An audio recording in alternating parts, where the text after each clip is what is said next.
out the paint. Just trying to load up comments real quick here. Takes a second. There we go. All right. I think we got comments loaded. There we go.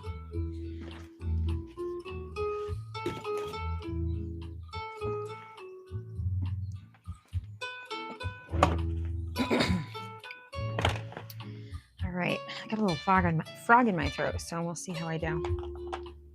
Hopefully my husband can join and let me know about volume levels and such.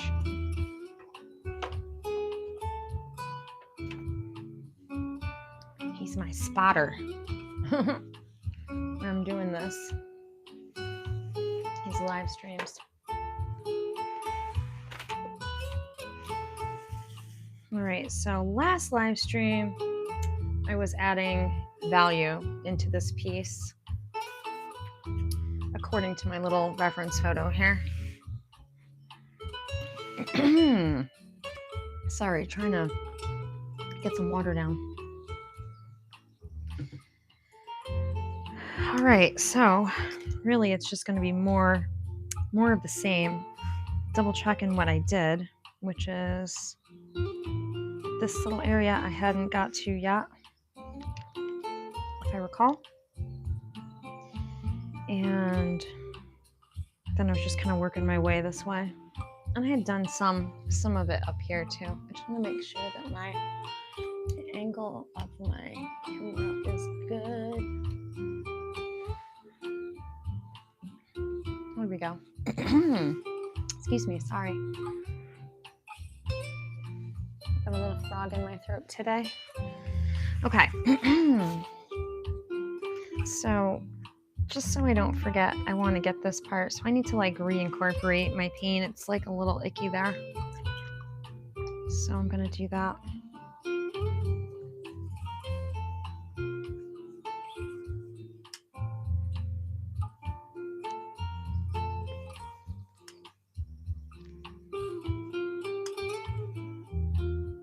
It's not bad. It could be maybe a tiny bit bluer. I might have already added too much blue to it to begin with, but that's what I was using. So it can be varied a little bit. It's not like the acrylics where I want like one solid swatch of color. Watercolors, they can kind of be varied across the board. That's probably somewhat what I was looking for. Okay.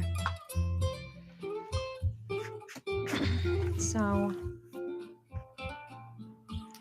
need to make sure I grab my squirrel hair brushes and fill this little area here with clean, clear water. I have like different types of brushes. These are I have scrubber brushes and pigment brushes and then water brushes. And they're all a little different.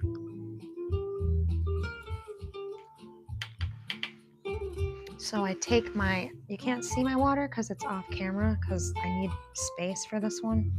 But anyways, my water is clean and clear because I keep 3 tubs going at the same time. And then they kind of rank from like dirtiest to cleanest so that I can always be grabbing clean water, and that way I can paint over the previous layer without damaging it, really. So I have these very gentle brushes that are squirrel tail brushes, and they hold a lot of water and they come to a point, and they're gentle so they don't really disturb the layer underneath, although they do a little bit.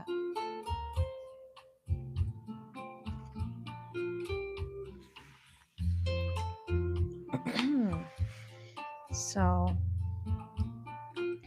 I just want to fill it with water, because then what I'm going to do next is I'm going to be taking my value color there, which is my purple, and I'm going to drop it into the water, and then it will kind of disperse and do its thing that watercolors do so beautifully without me having to coax them into it. I think that's the reason why I was struggling so bad with the oil painting, the duck, because you have to the paint doesn't move. Watercolors move over the surface. You don't have to do the work. They do it for you.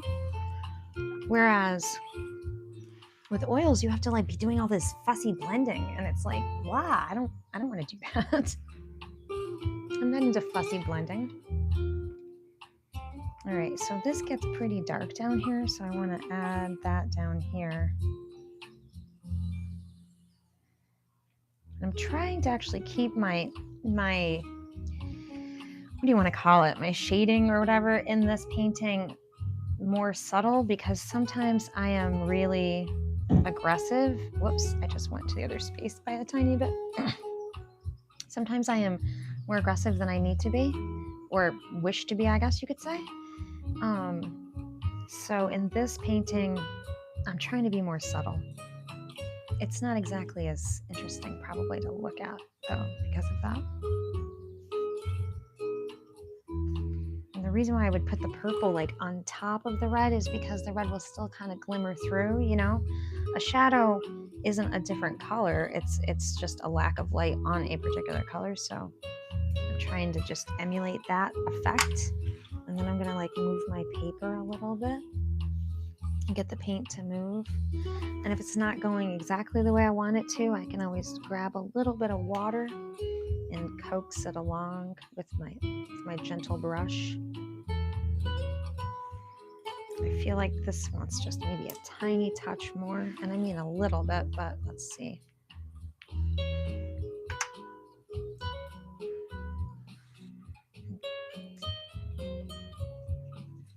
Yeah, I don't want to go crazy here. I tend to be very heavy-handed with my values. Once I like how it looks, then I want to save it, I call it, which is grabbing my hairdryer and just keeping it intact. But it's hard to do it without dispersing the paint too much. Sometimes it does well just to kind of sit and dry on its own. Oh, my hairdryer is not plugged in. Or it is plugged in, but the safety's on. Okay, I don't know. All right, not really sure. Well, that's okay. That can hang out and dry because I'm not going to paint anywhere adjacent to it. So what I'm going to do next is this area here. I'm wondering if the little safety button on my hairdryer is. I hit reset. We'll see. We'll see. Okay, so now I'm going to fill this area with the clean, clear water with like a big fat brush so that I don't have to use as many brush strokes. In fact, I'm going to use a really giant brush. It's not my most giant brush, but it's my second most giant brush.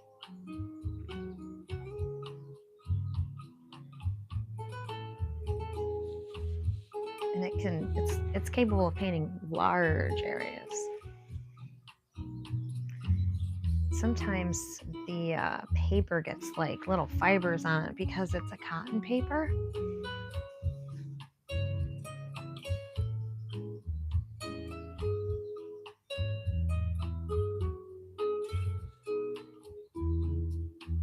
So I just want to cover, like I put the water down in the, whoops, I'm hitting the live stream, sorry.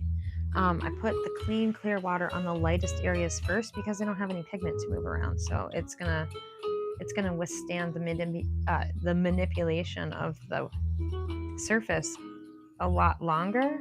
Like it's gonna tolerate it better for a longer period of time. I like these because they come to a point and I can get them into little spots, so I don't have to like change out the brush 100 times. Although I will be changing this brush out, but for the moment, I'm just trying to get enough water on the surface.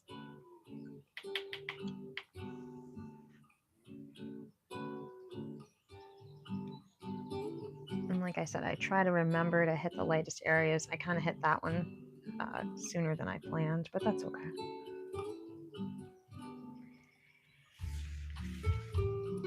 And for this area, I'm just going to cut it off at this point here. And that will be my edge. So I'm like always making decisions about the edges when I'm doing watercolors.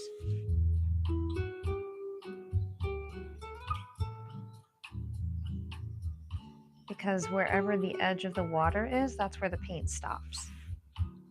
All right, so now I'm going to like basically try to get the water to be evenly distributed on the top or on the surface, because how do I want to say this? certain areas want to dry up quicker than others, and I need it to be like consistent across the surface for the paint to kind of do its thing. So I use my brush both to add water and to lift it.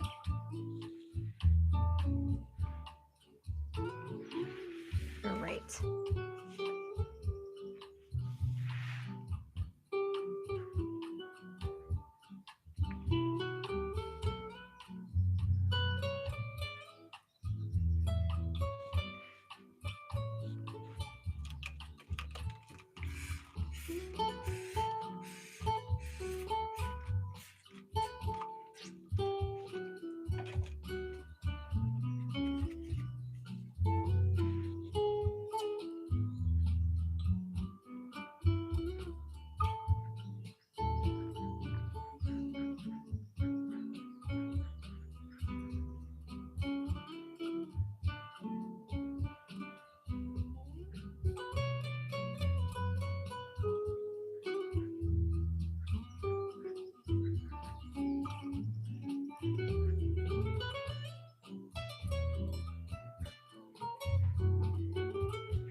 All right.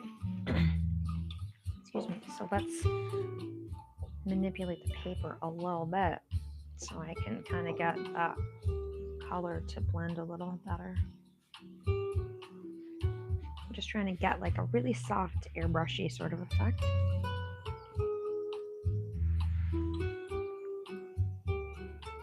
All right.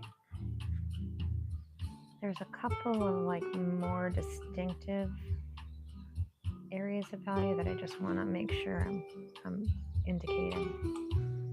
Because when I'm doing this like very kind of hyper, well, sort of, I don't want to say hyper realistic, I'm going to say sort of realistic rendition of a tulip.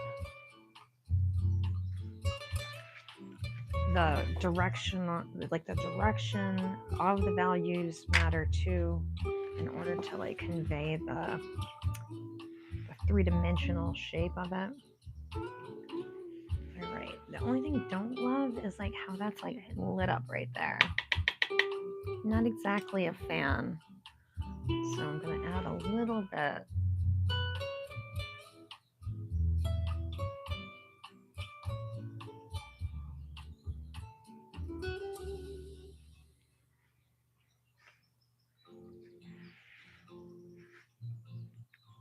I keep the water really consistent across the surface because I can manipulate it for a while if I do that.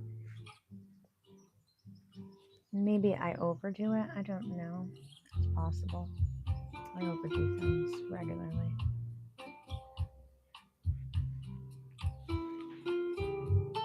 All right. Also just trying to get a little bit of value into this area. Well, see, every time I go to pick up paint, I think I'm picking up a light spot and I'm picking up a dark spot. And I think I'm picking up a dark spot and I'm picking up a light spot.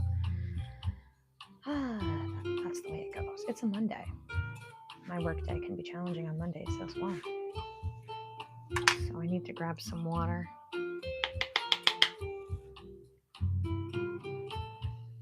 There we go. I want that to be like blended in really, really well, but still, what am I trying to say? I don't have words today. Words are not working. All right, there we go. And I can like use water essentially to push the pigment away.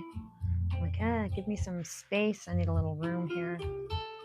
All right, we're back to trying to darken this up a little bit because it's supposed to be a little bit in like tucked away behind the other one, behind this one here. So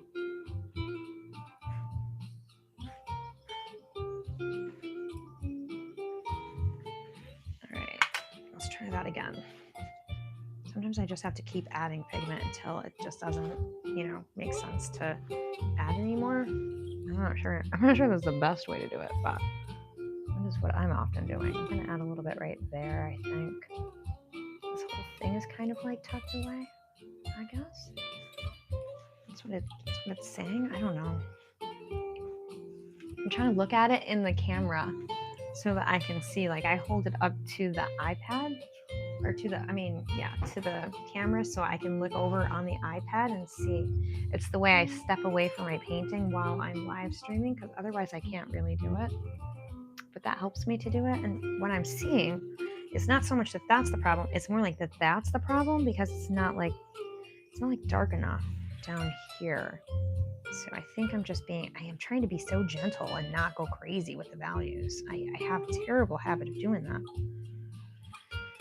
So just bear with me while I freak out about this for a minute.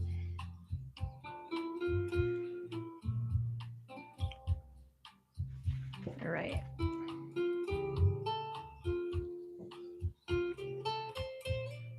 That could be what I'm looking for. Let me see. Let's see in the screen. I'd like to use that screen because it's almost like it's a better bird's eye view than even stepping away from it in the studio. So it's a cool little trick. That came out really well. So I'm glad I didn't mess with it by drying it.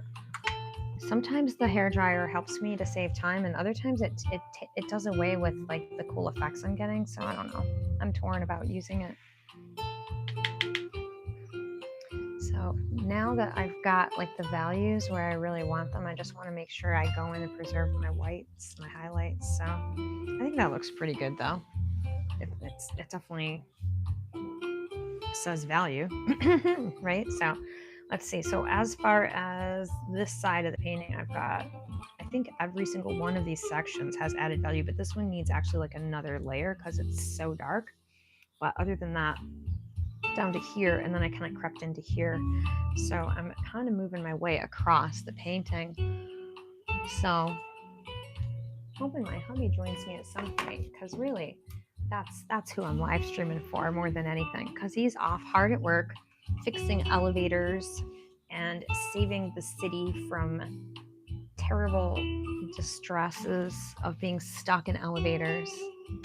Not all heroes wear capes. Sometimes they wear dickies. This spot bothers me, and it's annoying because the paper got damaged, so there's not a lot I can do about it, but I may go in with like some gouache or something, I don't know, to clean it up. We'll see. It's kind of annoying me, and I'm probably just being too particular. But anyways, like I said, I'm trying to work my way across the painting, so I do want to get another layer of the value on there. And I generally don't like to add too many layers because it does start to lift the layers underneath. So I did the first layer wet into wet with the red, and then I did the second layer wet into wet with the purple. And so generally on the third layer, I will just go right in and not even wet the paper. I'm not really sure if I want to do that. I'm inclined, honestly, to get some water on there. I'm not sure why, I just feel like it. I guess I could just mix up more. I could just grab more of the pigment here and just make up more. There we go. If I have more of the viscous paint, then I'll feel more confident in trying to apply it directly without any water. The water is like, gives me grace, you know? Once you start applying the pigment directly without water, it starts to actually want to like scrape away at the layers. So you almost want to use like the biggest brush that you can. But I'm not going to load up a big fat brush with this pigment because there's really no other place here that I will need to. A couple other places, but maybe like in here, and those will be tiny. So this is the only one. So I hate to like get a big fat. Hey there, you made it. I'm so glad you did. It's not as fun without you here. You're the entertainment at my live streams. I was just talking about how you're off saving the world from being stuck in elevators, because that's, you know, it's a legitimate fear we all have from the movies. They've all brainwashed us to know that at some point we're going to be riding it out in an elevator with complete strangers for several hours, and somehow need to avoid cannibalism. So well, hopefully I don't get banned on YouTube for saying that word. I don't know. There's so many words you can't say. But anyways, we thank you for your service. And I was saying how all of this painting is made possible by you, because otherwise I would be down working at the Stewart's gas station trying to get by. So anyway, sorry, trying to keep my head out of the line of sight here. Not because it's not worth looking at, although I don't know that it is, but because I don't want to block the view here. So I am reluctant to put the video any closer, because I don't want, then you won't get to see the whole painting. It's a long painting. So anyways, I'm just gonna take this very liquidy, very dark, you can see, paint, and just kind of apply it over the surface as quickly as I can, and with as minimal like rubbing of the underlayers as possible. I'm barely touching the edge of the previous like stroke. It's like, even how you mow the lawn and you go over, like overlap a little bit. It's not even that overlappy. It's less than that. So trying to barely touch the edge. Although my husband probably doesn't do really any overlap either. He probably does the same thing. He doesn't want it to look grooved or something. I don't know. He has a particular way he does the yard, and it's a different direction every time, and I don't know. And it has a schedule of like how high you put the lawnmower because of the season. I don't know. I don't know anything about it. I paint. I don't do that stuff. He does that stuff for me. That's how I tricked him for us to be together in this house in the first place, because we were not living in the same place before this house.